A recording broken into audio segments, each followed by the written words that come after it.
What is going on, everyone? Mets Talk with Hayden J here.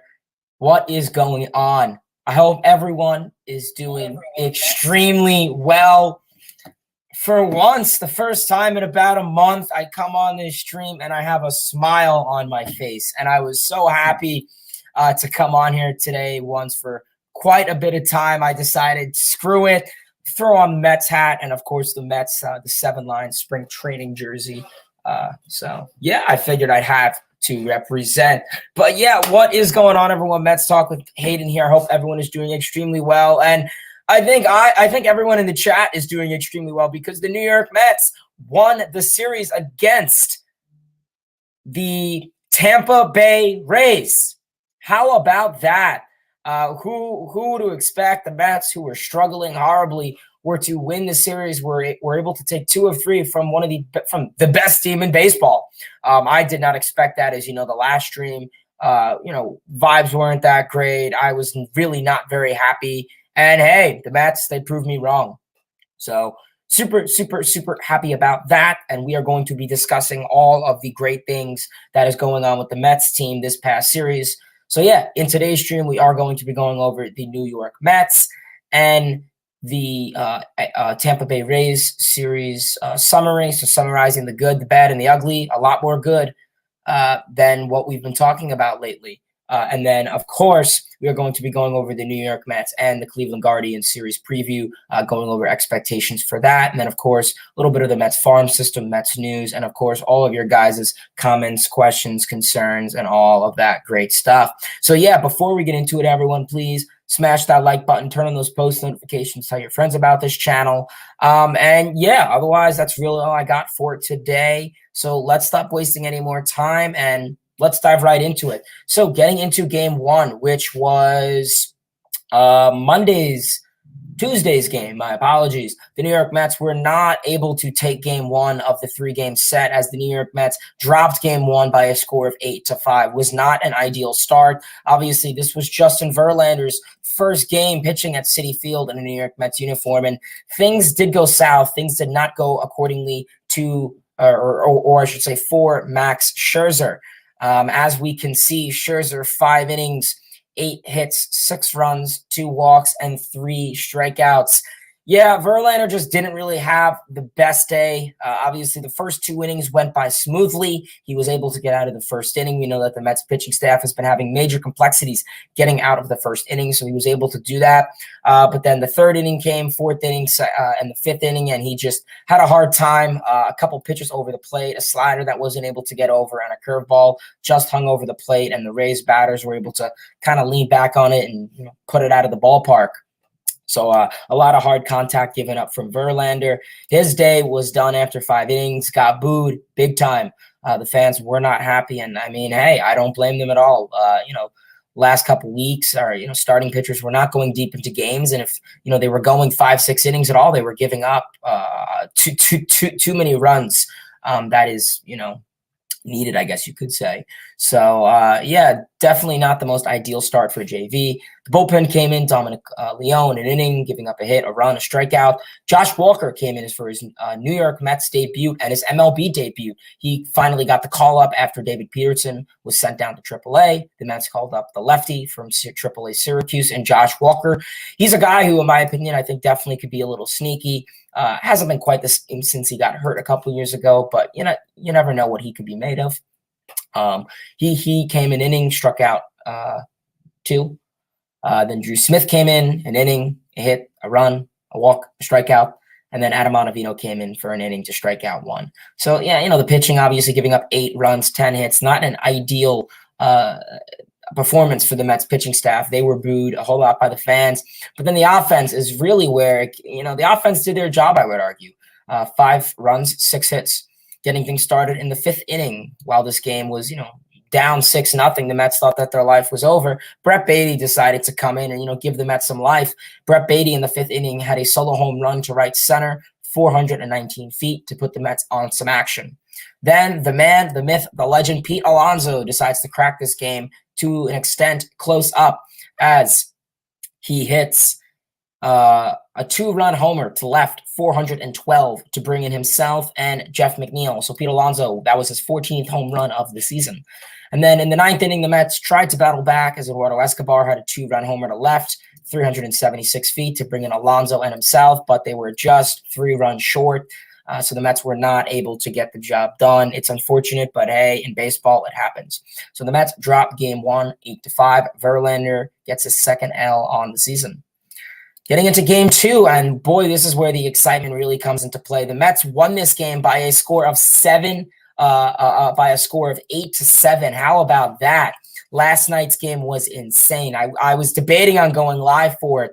As soon as the Mets went into extra innings, I was like, should I go live? I'm debating. I know in the past I would always go live for extra innings, and I was kind of debating it. I was actually sitting in my chair debating, and I didn't, which kind of was a stupid decision of me. But the Mets, they battled. Kodai Senga, 6 innings, 3 hits, a run, 3 walks, and 12 strikeouts. That is right, 12 strikeouts. Senga with a phenomenal performance for this New York Mets pitching staff. 104 pitches, 65 of those were in the zone. Yeah, tip of the cap to Kodai Senga. He looked phenomenal. The strikeouts were there. The swinging and misses were there. 12 strikeouts. That's the first time a Mets pitcher this season has reached double-digit strikeouts. So tip of the cap to Senga. A lot of swinging and misses. The ghost forkball was nasty, unhittable. Like I said, the Rays lineup was not able to hit it. And, you know, the big thing we can notice about his ghost forkball is that he's throwing it more inside the strike zone. And it's a good put-away pitch, but he's throwing it in the zone or if the corner, so if they don't swing at it, it'll still be a strike to an extent. Rather in the past, you know, he'll throw the ghost forkball way below the knees. And, you know, if you're a hitter, you're going to expect it. So really, really tip of the cap performance by Kodai Senga. And you notice guys go 6, 5, 7 innings, giving up a run or two.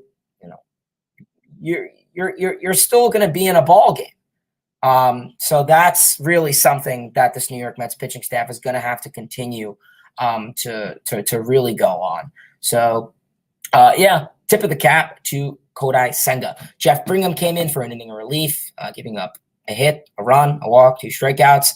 Adam Ottavino, an inning, 2 runs, 2 hits, a walk, 2 strikeouts. Ottavino's been a little shaky lately. Steven Nagosic, an inning, 2 hits, a run, a walk, strikeout. And then David Robertson, an inning, 2 hits, and a run. So Mets bullpen was a little shaky by no doubt. They definitely blew the game away, but the Mets battled back. Obviously, getting things started in the 7th inning in his first game of the season. Mark Vientos has a 2-run homer to center, 414 feet to bring in Mark Canha and himself. So that goes to show you what happens when you play the young kids and power. So that was that. But going into the bottom of the 9th inning, you had 2 runners on. Francisco Alvarez at the plate. He was the final out. And what did he do? He had a 3-run homer to left center, 426 feet to bring in Vogelbach, Marte, and himself to tie this ball game up. Mets go into extras. They go to the bottom of the 10th after giving up 2 runs in the top of the 10th to the Rays. Pete Alonso comes up to bat in the bottom of the 10th inning. 2 runners on. And what does he do? He hits a moonshot home run to left center, 416 feet to bring in Brandon Nimmo, Jeff McNeil, and himself to win the ball game. So tip of the cap to Alonso, situational hitting. He was patient. And on the second pitch of the at-bat, he pimped that ball into outer space. Probably reached a different area code and zip code. It went that far. So, yeah, a phenomenal performance there. The Mets able to come back, and you notice the Mets were down, in this game. They were down, and they kept coming back. They kept getting pushed back, and they kept fighting. And you notice the Mets scored 8 runs. All of those 8 runs were scored via home run.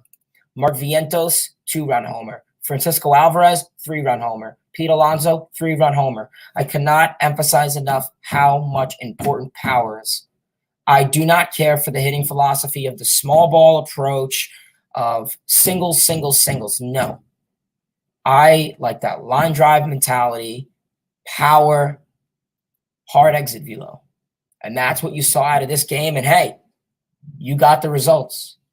If the Mets just stayed there and slapped the ball and, try to, pull it the other way and walked, odds were you would have not won the game. But the Mets showed that power is important. So, really, tip of the cap to the New York Mets for putting on a show. By far the best game of the season. I mean, we were talking about, 24 hours ago at this time yesterday, we were talking about, what happened last year at this time. I mean, you had a ninth inning comeback against the Phillies and the Cardinals. You had a no-hitter. You had a lot of exciting stuff. And, the Mets unfortunately didn't have a whole lot of that before this season. I mean, what was the most exciting moment? What, the 2 bunt singles against the Padres, or Nimmo going 5 for 5 against the Dodgers? There wasn't really much exciting. So this team definitely was woken up. And, every team where you look at it, whether it was last year's Braves or Phillies or the 2019 Washington Nationals, every team that starts off slow or bad or inadequate has one moment that sparks the team and to go on a nice streak. And I have no doubt in my mind that was that moment. This team grinded at bats, and it goes to show you a lot. So Mets win this game 8-7. Robertson gets the W. Getting into game 3 and the final game of this 3-game set, today's game, the New York Mets took the dub to get the series W. Tyler McGill on the bump, and tip of the cap to Tyler McGill. He had a phenomenal performance once again, keeping the Mets alive in this game. Nice quality start. Back-to-back nights where the Mets have quality starts. Kodai Senga yesterday and then McGill today. Kodai Senga, Tyler McGill, 6 innings, 4 runs.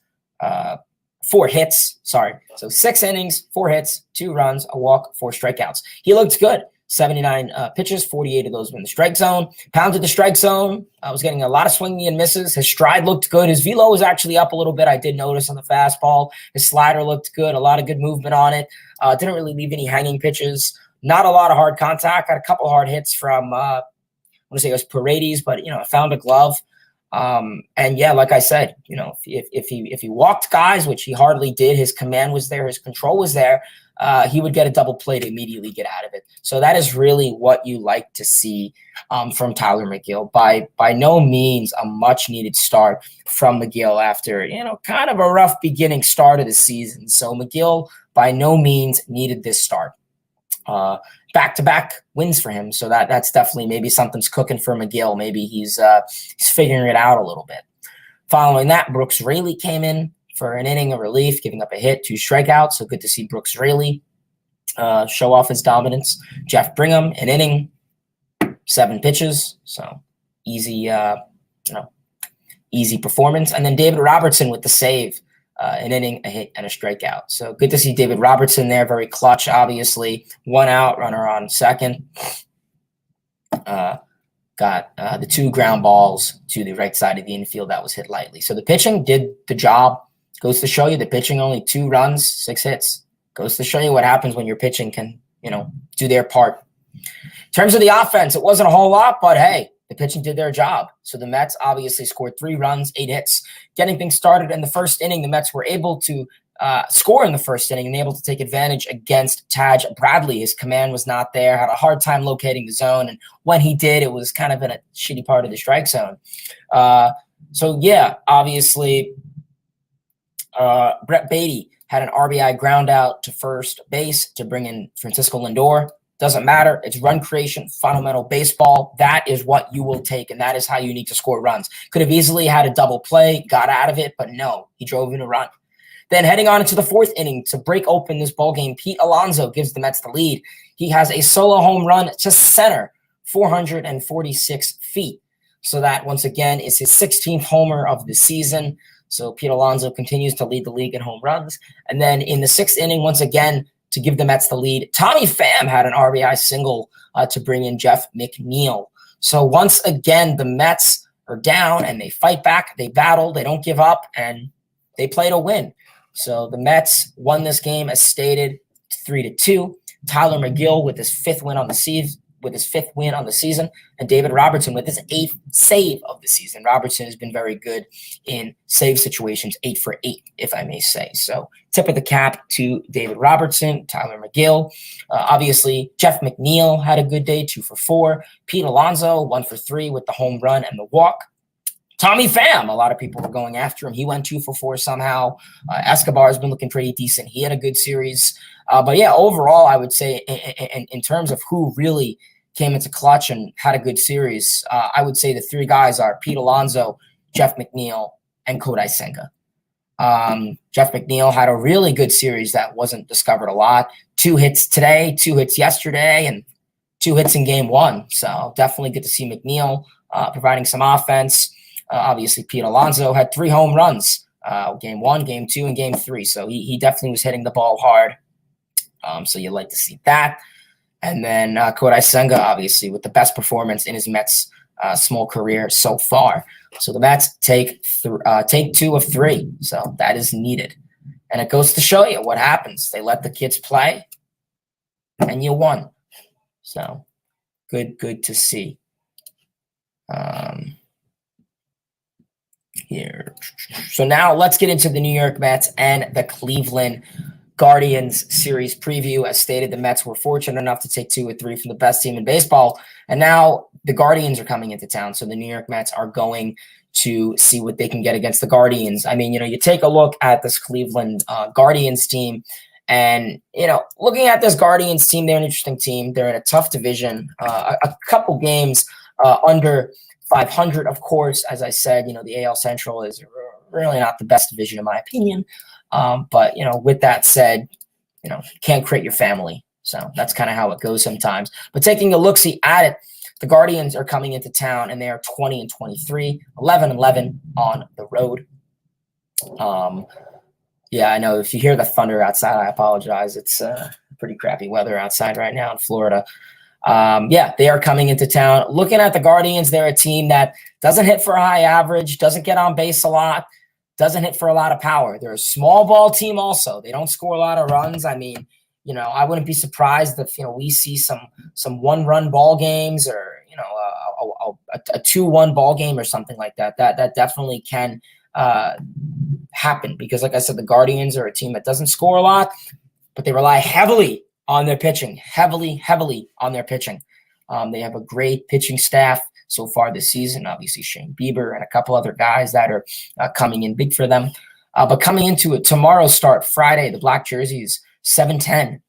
Carlos Carrasco will be on the bump for the New York Mets. Carrasco so far, his first return from the IL, 13 2/3 innings pitched so far this season, 14 hits, 8 strikeouts, 8 walks, 3 homers. So, yeah, biggest thing with Carrasco, we'll see. He had 2 good performances in AAA, but we're going to have to see how we can handle back at the major league level. It's going to be a lot of pressure.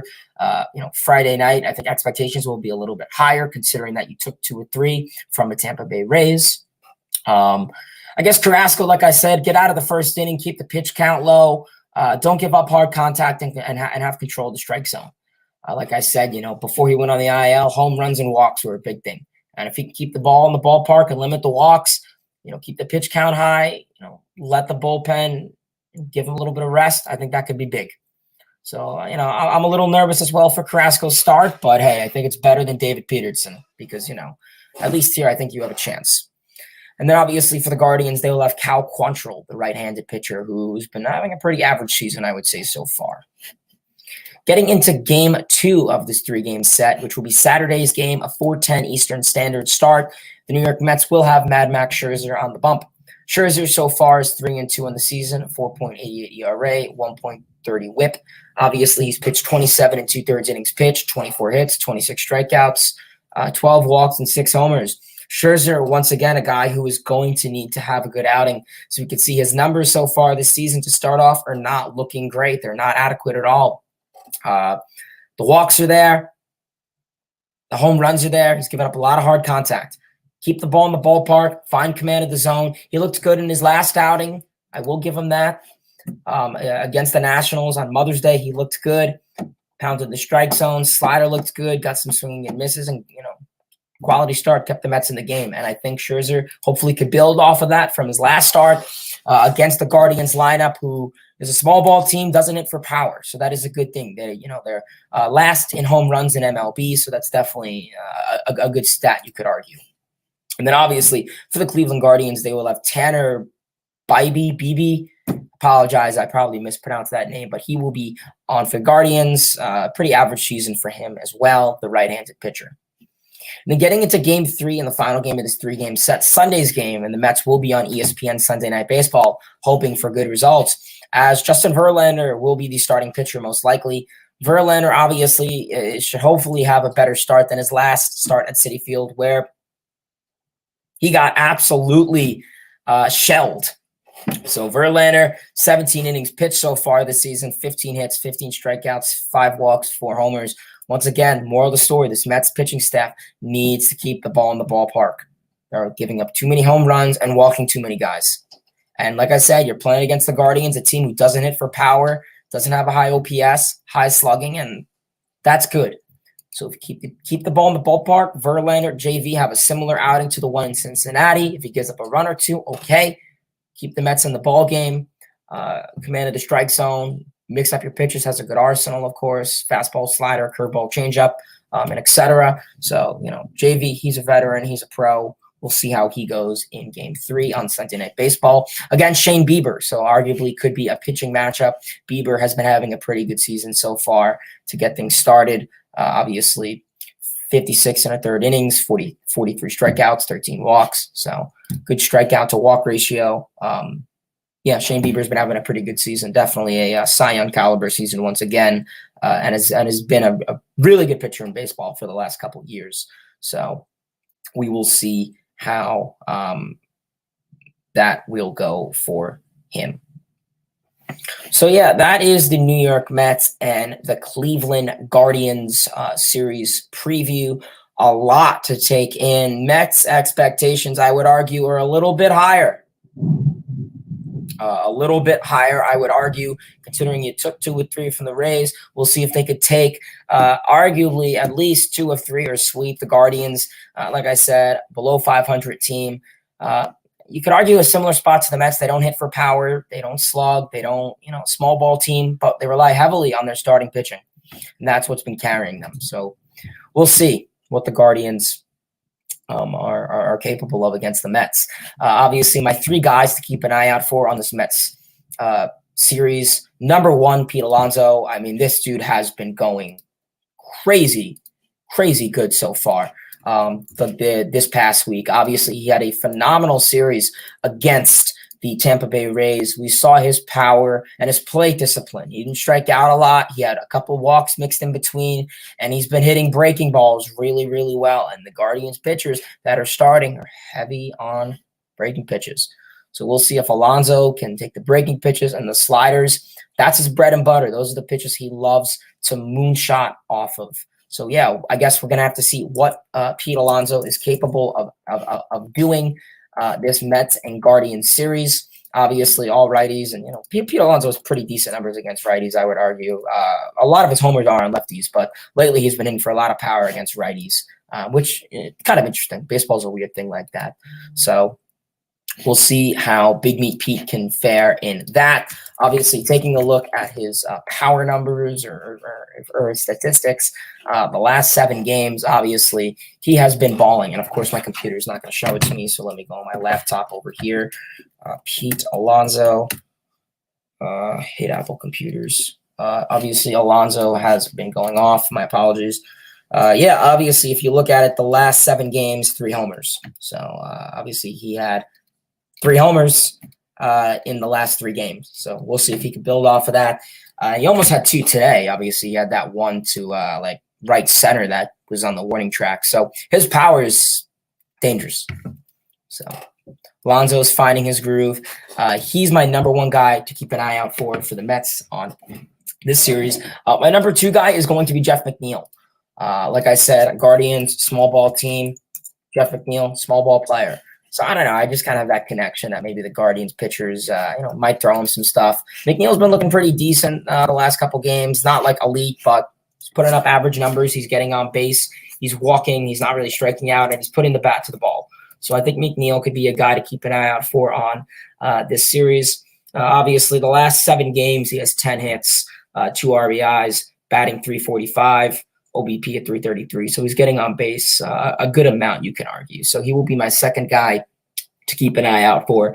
And my third and final guy is going to be Mark Vientos. And that's, of course, if Buck Showalter starts him, of course. But I think Vientos will have a good series with his power.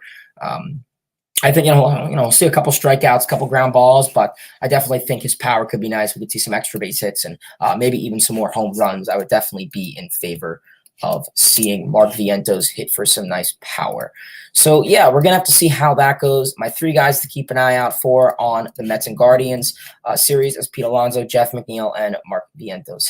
So let's get into your guys' comments, questions, and concerns. If you have any comments, questions, concerns, it could be about the Mets, the Blue Jays, the Phillies, the Rockies, the Mariners, anything baseball related, feel free to drop it in the comment section below. But what is going on, everyone? Gio, Lane, how are we doing? Trey, Alex, Eric, Gio, what's going on? Alyssa, no rages, absolutely. Cal, what's going on? Captain Morgan, what's going on, man? Yes, they did. I did see that, Lane. I know. Michael, what's going on?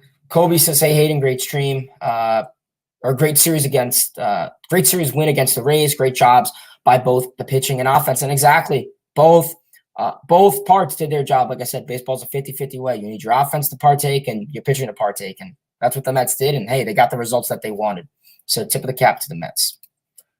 Talking Mets with Rob. What's going on, man? Good to see you in here. He says, now that was a fun game to be at today. I did say 2 of 3. And you did. Rob was at the game. And, when we did the stream this past Monday and we were talking offline, he said take 2 of 3. And Rob was Rob was right. What's going on, Rob? Appreciate you tuning in. Yes, we do play. We do play them. I do know that, Lane. Michael, what's going on? Not much. Mets take 2 or 3 from the Rays. Moving on to the Guardians. Kobe says, how about that walk-off yesterday? That was a magical and miracle game. That was. Absolutely was. Look at last year's games and a very similar game to that. You're down. The Mets battled back. We're down. Battled back. We're down. Battled back to win. So that's what any good baseball team does. And I'm going to put on a fan because it's hot as hell here. Jesus. I tell you, Florida is not fun.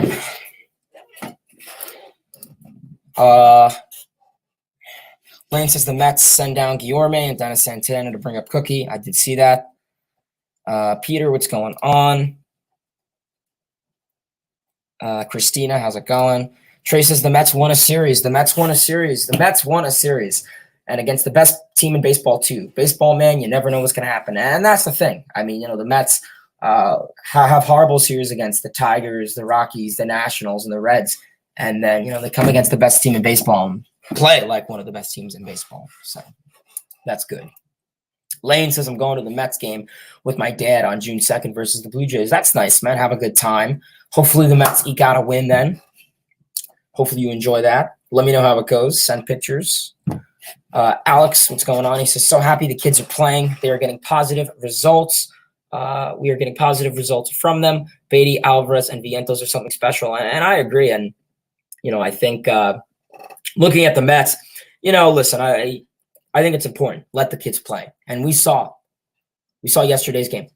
I guarantee you if that was Vogelbach and Pham in the lineup, you would have lost that game. Today was an interesting lineup. Obviously, I really want to bash Pham, but considering he practically won us the game 2 hits, I'm not. But we'll save him for another day because I'm sure Pham's going to do some boneheaded thing later on. But with that said, you did not see Mark Vientos in the lineup today after practically helping you win the game yesterday. Alvarez wasn't in it. Alvarez, I understand. He's a catcher. Caught last night's game. It's a day game. He's a little tired. He's been catching a lot. You want to give him the day off? That's fine. I would have much rather have seen in the future. We'll get into Diaz. Hold on. Give me a sec.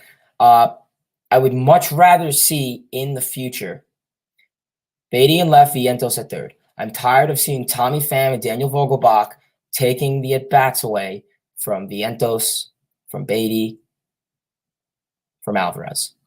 I don't know why Buck Showalter is so hesitant on giving these guys at-bats. I don't know what he has against the rookies and what he likes about Vogelbach and Pham.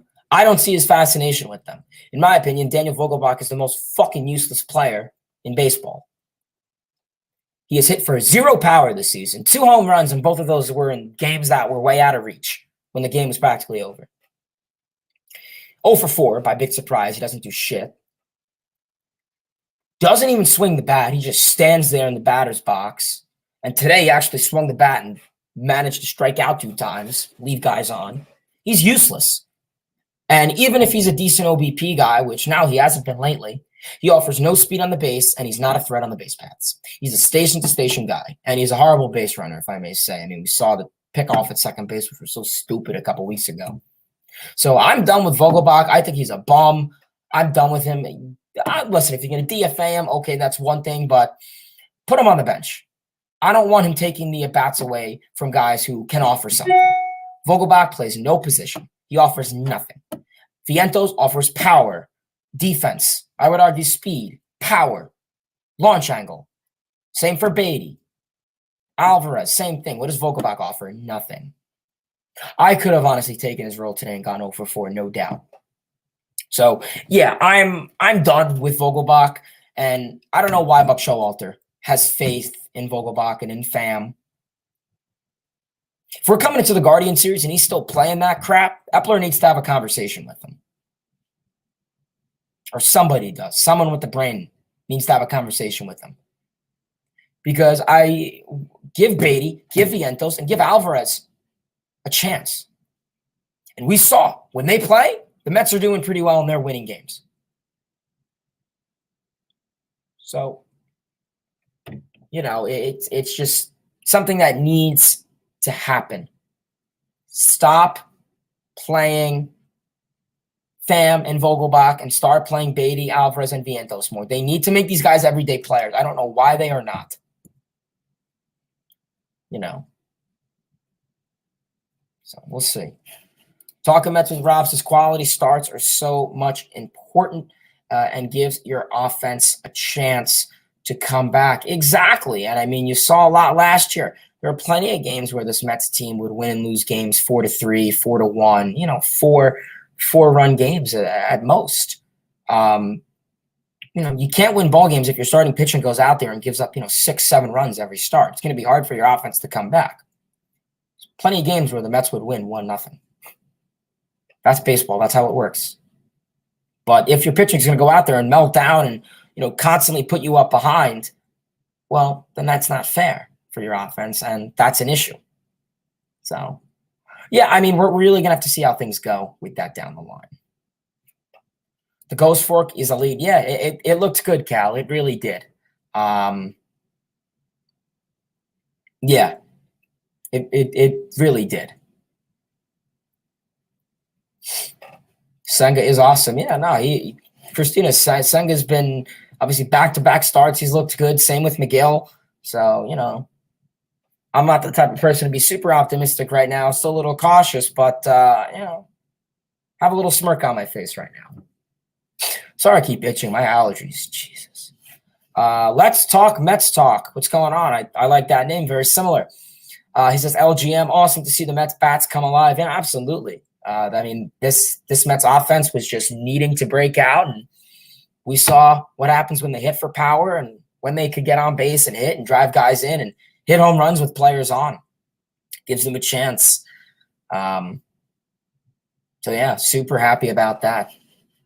Talking Mets with Rob says, first time in 50 years that a team came back from being down 3 times in a game. Yeah, no, that's crazy. And I want to say the last time they did it, or the last team to do it, I want to say may have been the Mets also. I think that was maybe 2021 possibly. Yep, that is true, Lane. That is true. Kobe says, why is Vogelbach in the lineup? Yeah, hopefully you heard my rant. $1 million question. How many home runs for Pete Alonso this season? Yeah, he has 16, Logan. How many do I think he'll end up with? I could argue 55. I think that could be a good amount. Who's pitching for the Mets Friday, Saturday, Sunday? So you will have Carrasco, Scherzer, and Verlander.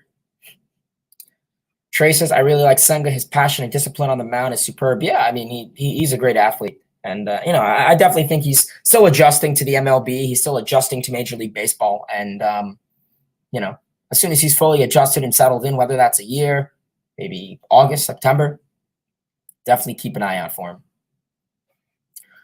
I'm nervous for Cookie start, says Christina. Yeah, I am too a little bit. Like I said, I mean, I'm much more confident going out there or going out there knowing that it's not David Peterson.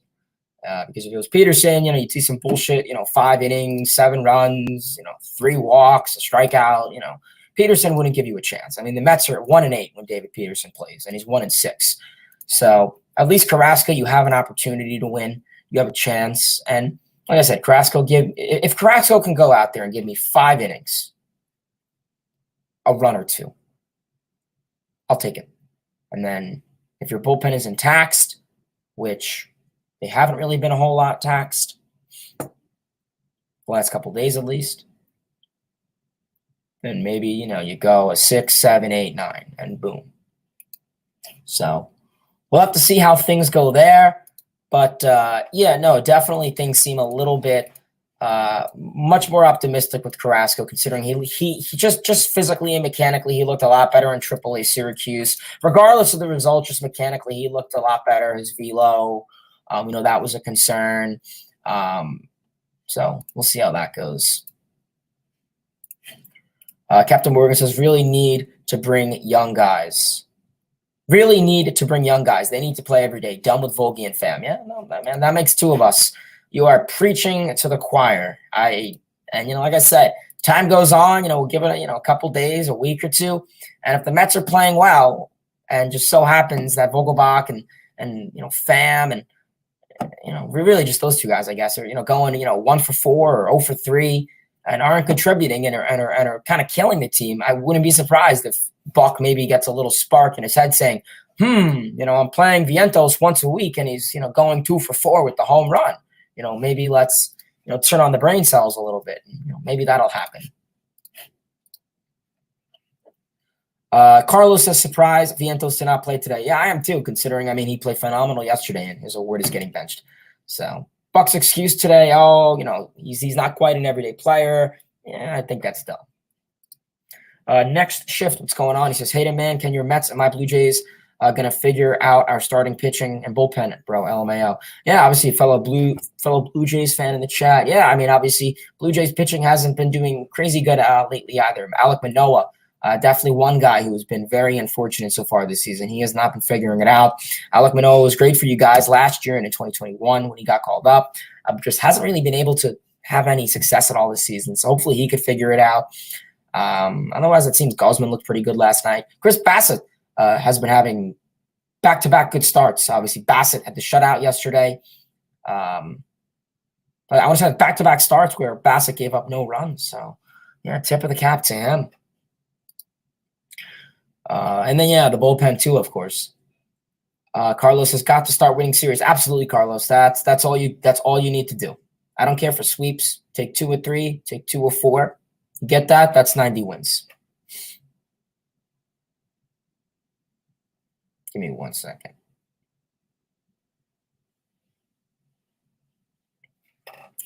Cal says, where should Jeff McNeil bat in the batting order? It's hard because, sometimes you'll see McNeil batting 2 or 3 and he'll go 0 for 4. And then the next day he'll go like 3 for 4. So it's really hard. Ideally, I would say leave him where he is now, kind of mixing him around the 3 hole, put him before Pete. If not, maybe 6 or 7. Oh, no, LOL. Yeah, Shane Bieber or Justin Bieber. It'll be a Justin versus a Bieber. Alex says take 2 or 3. Absolutely. That's all you could do. Let's Talk Mets Talk says, do you think McNeil could be a batting champ again this year? I want to say yes, but then I also don't know if I could. Obviously, comparing other guys, you look at guys like Luis Arias. Yeah, he's been hitting the ball like Luis Arias never gets out. Every time, I live in Florida, so I watch a decent amount of Marlins games. He gets up, and I'm like, geez, I can never get this freaking dude out. He just puts the ball or loops it in the most useless direction where no one is, and he gets on base. Obviously, I don't think he's going to be batting 400 coming a month or 2 from now. I think that'll eventually cool down. We'll see how he goes in the second half.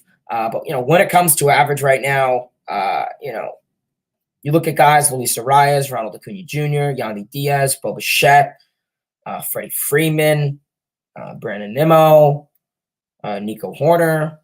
Those are a couple guys to keep an eye out for in terms of batting average.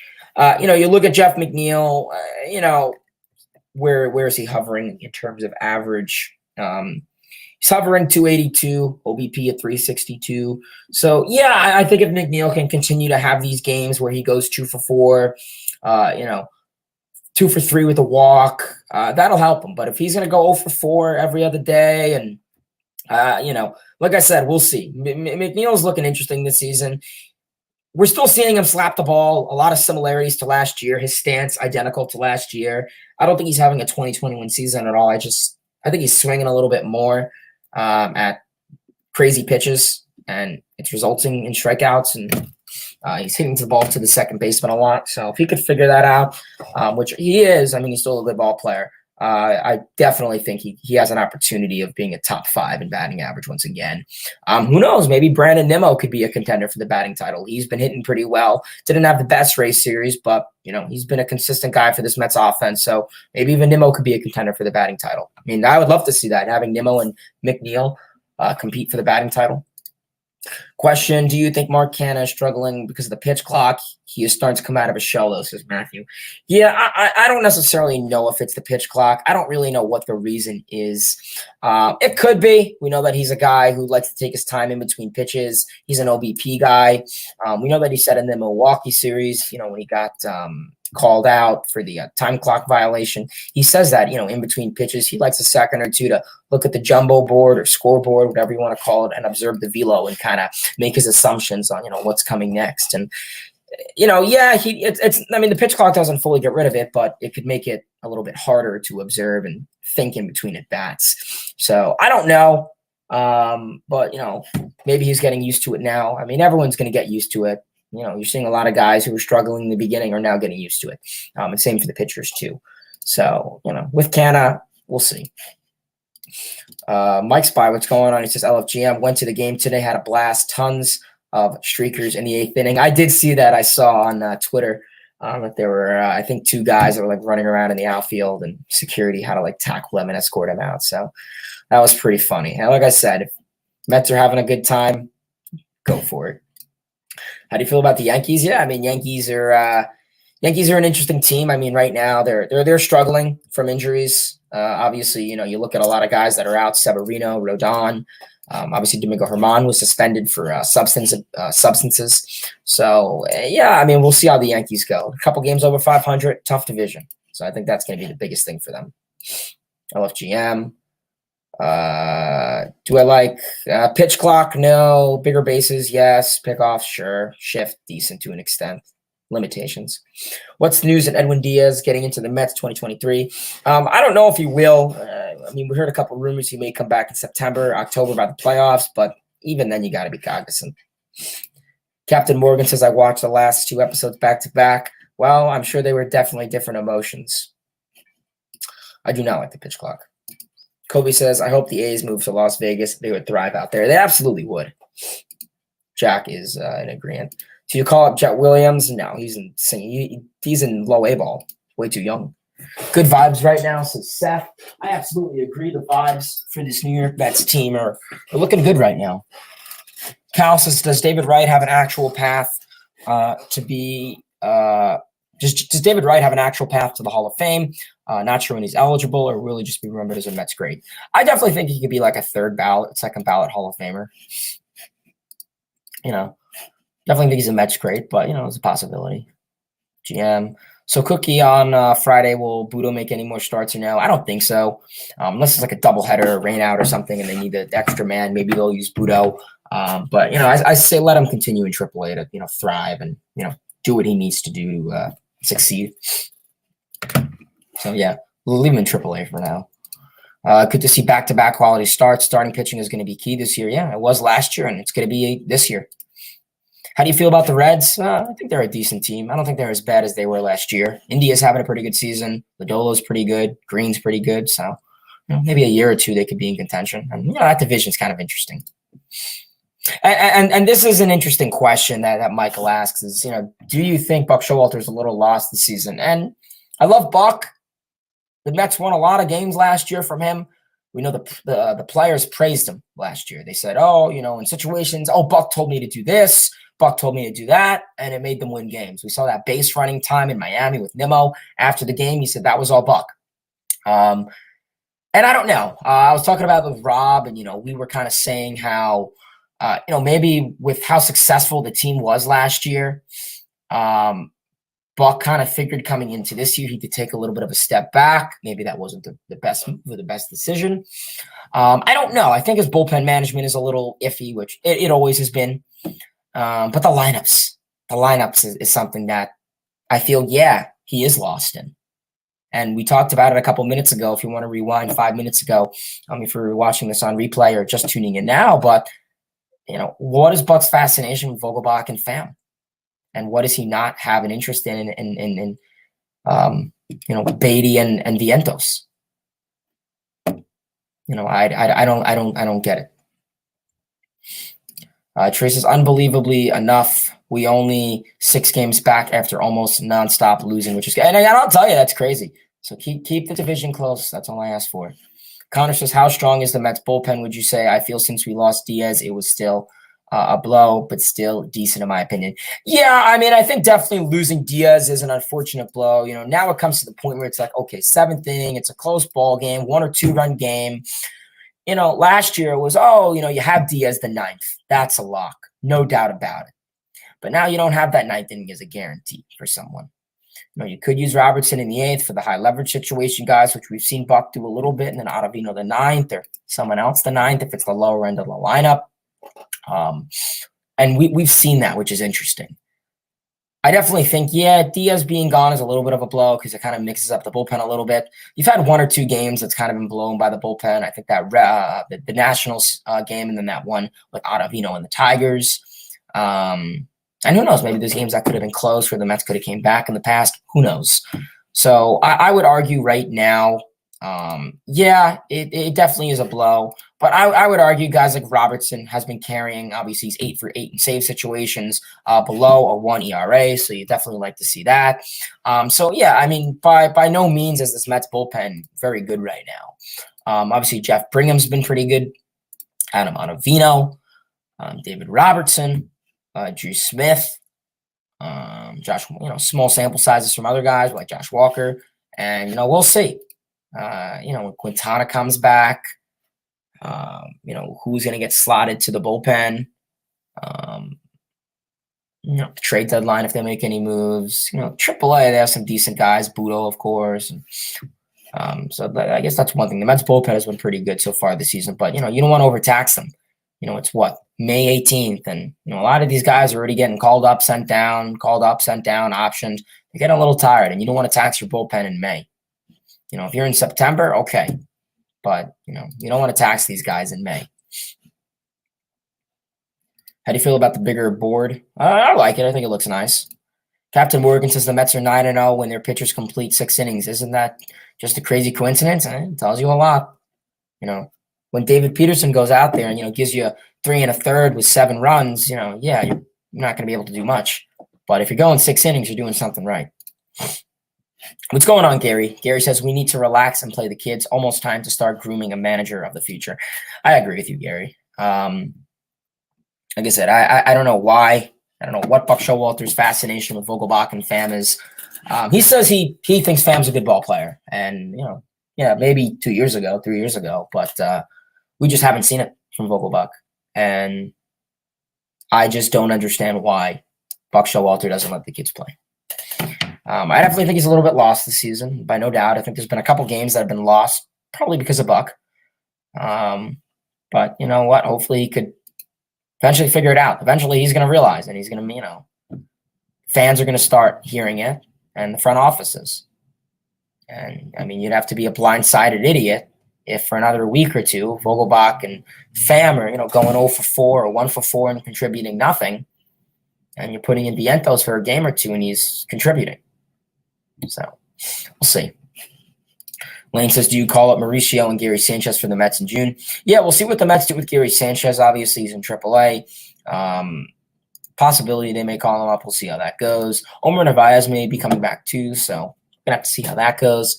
Ronnie Mauricio, yeah, we'll see. The kids are playing well. Maybe you may want to call him up. But I'd definitely like to see him face more minor league pitching. Kobe says, why doesn't Buck Showalter play the kids? It's the $1 million question. I don't know. Matthew says, do you think the Mets are desperate for another hitter? Right now, I would argue absolutely. I think coming the trade deadline, I would argue coming the trade deadline, listen, Alonso could hit you home run. Alonso could hit you a home run or 2 home runs every series. Still, if Lindor's not going to hit for power and no one else is hitting for power in this lineup, you're going to need it. But right now, I think the Mets' power has definitely got a little bit better. I think with Alonso, with Alvarez, now you're called up Vientos. Well, those 3 guys are pretty powerful guys. If Lindor can start hitting for power, those are 4 good guys. However, I would like one more proven guy that has a little bit of experience under his belt. So coming to deadline, I think that'll definitely be something that's explored from Billy Epler. Obviously, you want him to get a proven power bat, not some bullshit, Vogelbach who has a 380 Woba against lefties and a 200 ISO. I don't care. No, proven. So we'll see how Epler and the Mets handle that down the line. So yeah, if anyone else has any more comments, questions, concerns,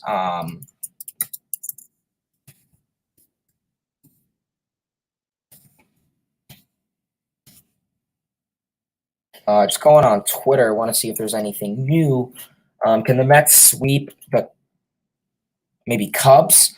Yeah, it's a possibility. Cubs haven't been looking great. They just got swept by the Astros, and they started off good, but they kind of been hovering around 500. So, yeah, we'll see. Dodgers are hot. The Cardinals have been pretty hot. The Cardinals are 8-2 in their last 10. So see, it goes to show you teams struggle, but they come back. Baseball's a 162 game season. Obviously, all of them count, but teams start off slow. So, like I said, Cardinals 8-2 in their last 10. Maybe I would like to see the Mets do that.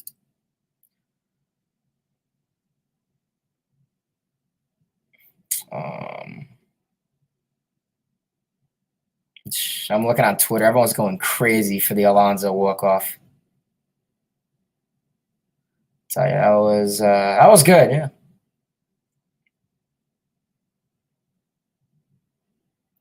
So we will see how that goes. Obviously, a quick little statistic. Obviously, in 2022, James McCann had 3 home runs in 191 plate appearances. Tomas Nido had 3 home runs in 313 plate appearances. 2023, Francisco Alvarez has 4 home runs in 84 plate appearances. So that just goes to show you that your catcher is getting a lot more production. So that is good. Trevor Williams is a guy that I think the Mets could have and should have kept. I think he was a sneaky, underrated guy. Long reliever, bullpen arm, doubleheader. You use him. Could have easily slot into the rotation. Took Peterson's spots when he was struggling. But it is what it is. Who knows? Maybe. I mean, it'd be stupid to go after him at the deadline, considering you gave him up for nothing. But it is what it is. But otherwise, probably gonna call it a stream here. We'll get into this last comment, and then we'll probably call it a stream here. Gary says, Frank Casham taught me in the 80s a winning team needs a top catcher and no holes in the lineup. Power is overrated, and yes, pitching. No, yeah, I mean, I agree. To the extent, I think power is needed, but you can't have any holes in the lineup. You could look at a team like the Yankees or Astros, and they don't care about their catcher's offense, but I disagree with that. I do. So yeah, we'll see how that goes, but I absolutely agree with you. No holes in this Mets lineup. I agree. The Mets cannot have any holes in this lineup. Everyone needs to be hot or produce. So yeah, I agree. I agree with you, Gary.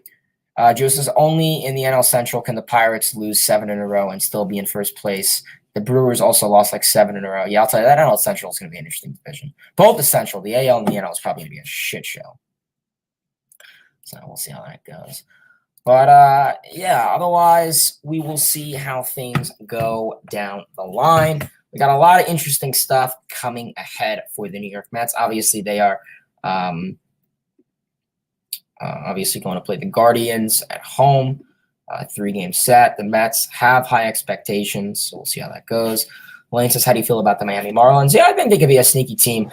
I'll tell you, Alcantara hasn't been looking super hot to start off the season. Last year he had a phenomenal season, obviously winning the Cy Young Award, but yeah, he hasn't been looking great so far this season. Hopefully he could turn it around.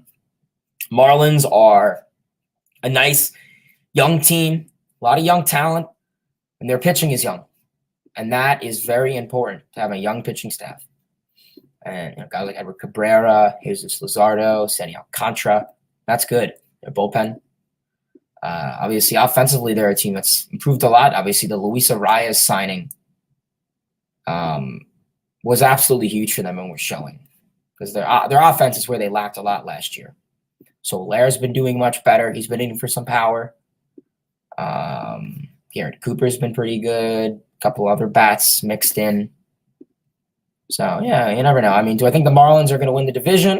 No. Do I think they'll make the playoffs? I think they could definitely be in the hunt and be in the hunt until the last week or two. Kind of like an 82, 80 team, maybe around a 500 ball club. So we'll see how the Marlins go. They're always kind of a pesky team that kind of just comes out of nowhere and kind of messes with you when you least expect it. So we'll see how the Marlins do for the rest of the season. Like I said, definitely keep an eye out on them. You don't want to neglect them. But the Mets have pretty good numbers against them. Obviously, they're 5-2 against them so far this season. So if you can get wins against those teams, that's what I'm asking for. It sucks. The Marlins, they've always kind of been in this never-ending rebuild.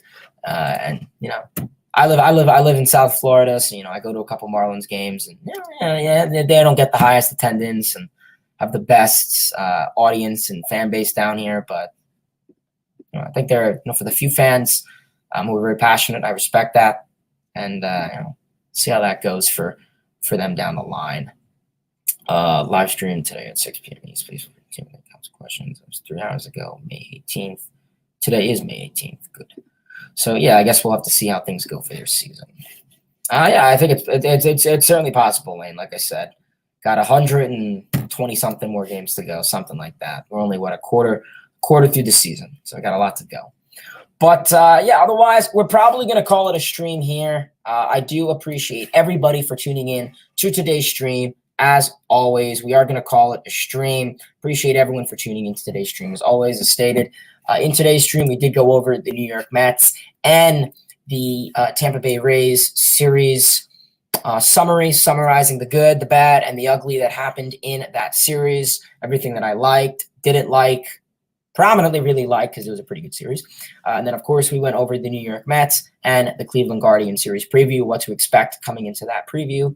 Into that series, what could be expected, and then we went over a little bit of the Mets farm system. Obviously, the call ups of Mark Vientos, Pete Alonso's been hitting the ball very well. He's been hot, and this Mets team is actually exemplifying power, and that's very important. So we will have to see how the Mets go coming into the 3-game set. Ideally, it's the Guardians, small ball team. Like I said, I'm not going to count them out of it. A couple of games under 500, but you never know. Ideally, I think if you could take 2 or 3, I think that'd be nice. I think if you take the first game and the third game, I think they'll go to the rubber match as they always do. That's something the Mets did a lot last year. They'd always go to the rubber match, but they would take it, and that's good. So we'll see how that goes for them. Otherwise, that's really all I have for today's stream. Like I said, please, everyone, smash that like button, turn on those post notifications, tell your friends about this channel. If you have any comments, questions, concerns, feel free to drop them in the comment section below. If you want to follow me on Twitter, I'm at Hayden. Talk about baseball, the weather, I don't know, whatever people like to talk about. Go for it. Otherwise, I appreciate it. LFGM, let's go Mets. I'll tell you, last 2 weeks weren't good. It's looking good now. Build off of it. You took 2 or 3 from the Tampa Bay Rays, the best team in baseball. Build off of that. Mets, Guardians, tomorrow night, 7:10. Let's go Mets, LFGM. Let's ride, guys. Till next time, baseball fans. See you.